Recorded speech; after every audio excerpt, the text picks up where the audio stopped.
আজকের বিষয় হলো ঈদে মিলাদুন নবী। নবী করিম সাল্লাল্লাহু আলাইহি ওয়াসাল্লাম এর জন্ম তারিখ সম্পর্কে। এইটা আসলে কি আমাদের অনুষ্ঠান করে পালন করা উচিত, নাকি সাধারণভাবে আমরা নবী করিম সাল্লাল্লাহু আলাইহি ওয়াসাল্লাম এর মতো অনুসরণ করে কিছু রোজা রাখবো, নামাজ পড়বো, ওই রকমের কিছু অনুসরণ করব। চলুন জেনে নেই। আসসালামু আলাইকুম ওয়া রাহমাতুল্লাহি ওয়া বারাকাতুহু। প্রিয় দর্শক, আজকের ভিডিওতে আমরা আলোচনা করব অত্যন্ত গুরুত্বপূর্ণ একটি বিষয়, ঈদে মিলাদুন নবী সাল্লাল্লাহু আলাইহি ওয়াসাল্লাম।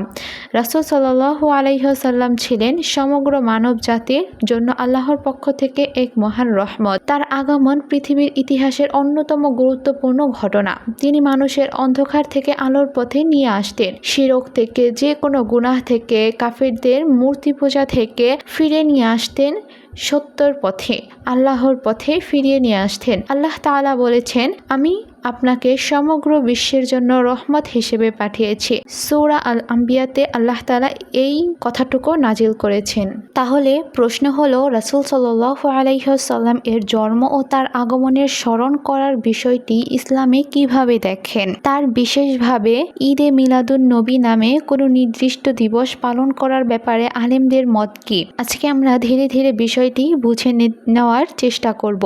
রাসূল সাল্লাল্লাহু আলাইহি ওয়াসাল্লাম এর জন্ম সময় এবং তিনি কোথায় জন্মগ্রহণ করেছিলেন তার জন্মের কিছু ঘটনা জেনে নেই। চলুন। রাসূল সাল্লাল্লাহু আলাইহি ওয়াসাল্লাম মক্কা নগরীতে জন্মগ্রহণ করেন। তার পিতা ছিলেন আব্দুল্লাহ এবং মাতা ছিলেন আমিনা। তার জন্মের আগের মুহূর্তে একটি ঐতিহাসিক ঘটনা ঘটেছিল, যার ঘটনার নাম হলো আমুল ফিল, হাতির বছর বলা হয়। তার জন্মের সুনির্দিষ্ট তারিখ নিয়ে ঐতিহাসিক মতে অনেক মতভেদ রয়েছে, তবে বেশিরভাগ কিতাবে এবং ঐতিহাসিকদের মতে তিনি 12ই রবিউল আউয়াল রোজ সোমবার জন্মগ্রহণ করেন। হাদিস দ্বারা এটা প্রমাণিত। সহিহ মুসলিমে এসেছে, রাসূল সাল্লাল্লাহু আলাইহি ওয়াসাল্লামকে সোমবারের রোজা সম্পর্কে জিজ্ঞাসা করা হলে তিনি বলেন যে এটি সেই দিন যেদিন তিনি জন্মগ্রহণ করেছেন। এখানে সবথেকে গুরুত্বপূর্ণ প্রশ্ন উঠে আসে, তাহলে কি রাসূল সাল্লাল্লাহু আলাইহি ওয়াসাল্লাম এর জন্মদিন স্মরণ করা যাবে? এখানে আমাদের খুব সতর্ক থাকতে হবে। রাসূল সাল্লাল্লাহু আলাইহি ওয়াসাল্লামকে ভালোবাসা ঈমানের গুরুত্বপূর্ণ অংশ। তিনি বলেছেন, তোমাদের কেউ ততক্ষণ পর্যন্ত মুমিন হতে পারবে না যতক্ষণ না আমি তার কাছে তার পিতা, সন্তান, সকল মানুষের চেয়ে অধিক প্রিয় হই। তাই একজন মুসলিমের হৃদয়ে রাসূল সাল্লাল্লাহু আলাইহি ওয়াসাল্লামের প্রতি ভালোবাসা অবশ্যই উচিত। কিন্তু ভালোবাসার পাশাপাশি আমাদের দেখতে হবে রাসূল সাল্লাল্লাহু আলাইহি ওয়াসাল্লাম নিজে কি করেছেন, সাহাবারা কি করেছেন এবং ইসলামের প্রথম যুগের মুসলিমরা কিভাবে বিষয়টি পালন করেছেন। ঈদে মিলাদুন নবী নিয়ে আলেমদের মতভেদ। ঈদে মিলাদুন নবী নিয়ে আলেমদের অনেক মতভেদ রয়েছে। কিছু আলেম বলেন যে রাসূল সাল্লাল্লাহু আলাইহি ওয়াসাল্লাম এর জন্ম স্মরণ করে তার জীবনী আলোচনা করা, দুরূদ পড়া, তার প্রতি ভালোবাসা প্রকাশ করা এবং মানুষকে তার সুন্নাহর দিকে আহ্বান করা ভালো কাজ হতে পারে যদি এতে শরীয়ত বিরোধী কোনো কাজ না থাকে। অন্যদিকে অনেক আলেম মনে করে রাসূল সাল্লাল্লাহু আলাইহি ওয়াসাল্লাম, সাহাবায়ে কেরাম এবং প্রথম যুগের মুসলিমরা কোনো নির্দিষ্ট বার্ষিক মিলাদ অনুষ্ঠানকে ইবাদত হিসেবে পালন করেননি, তাই এটিকে ধর্মীয়ভাবে নির্ধারিত বিশেষ দিবস বা ঈদ হিসেবে পালন করা উচিত নয়। এ কারণে এই বিষয়ে আলোচনা করার সময় আমাদের উচিত পরস্পরকে অপমান না করা এবং মতভেদের বিষয়ে মতভেদ হিসেবে দেখা। একটি বিষয় আমাদের সবার জন্য গুরুত্বপূর্ণ, অত্যন্ত বেশি গুরুত্বপূর্ণ। আমরা যদি সত্যি রাসূল সাল্লাল্লাহু আলাইহি সাল্লামকে ভালোবাসি, তাহলে শুধু একটি নির্দিষ্ট দিনে তার কথা স্মরণ করলেই হবে না, বরং আমাদের প্রতিদিন তার সুন্নাহ অনুসরণ করার চেষ্টা করতে হবে। তিনি আমাদের শিখিয়েছেন সত্য কথা বলতে হবে, আমানত রক্ষা করতে হবে, মা বাবার সঙ্গে ভালো ব্যবহার করতে হবে, প্রতিবেশীদের হক আদায় করতে হবে, গরিব অসহায় মানুষদের পাশে দাঁড়াতে হবে, ক্ষমা করতে হবে, অহংকার থেকে দূরে থাকতে হবে, আল্লাহর ইবাদতে নিজেকে ব্যস্ত রাখতে হবে। রাসূল সাল্লাল্লাহু আলাইহি ওয়াসাল্লাম এর জীবন ছিল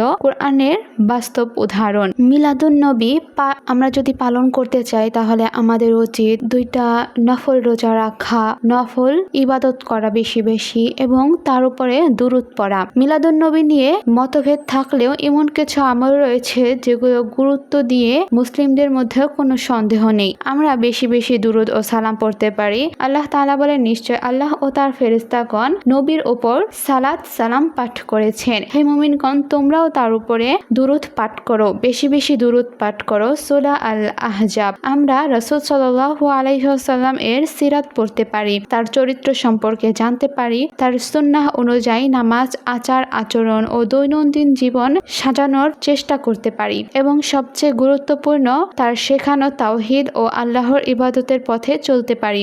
ভালোবাসা শুধু মুখের কথা নয়। প্রিয় দর্শক, রাসূল সাল্লাল্লাহু আলাইহি ওয়াসাল্লামকে ভালোবাসার অর্থ শুধু তার নাম শুনে আবেগপ্রবল হওয়া নয়। ভালোবাসার অর্থ হলো তিনি যেটা করতে বলেছেন সেটা করার চেষ্টা করা, তিনি যেটা নিষেধ করেছেন সেটা থেকে বেঁচে থাকা, তার চরিত্রকে নিজের চরিত্রে ধারণ করা, তার সুন্নাহকে সম্মান করা এবং তার দেখানো পথকে আল্লাহর সন্তুষ্টি অর্জনের চেষ্টা করা। আল্লাহ তাআলা বলেন, তোমরা যদি আল্লাহকে ভালোবাসে তবে আমার অনুসরণ করো, আল্লাহ তোমাদের ভালোবাসবেন।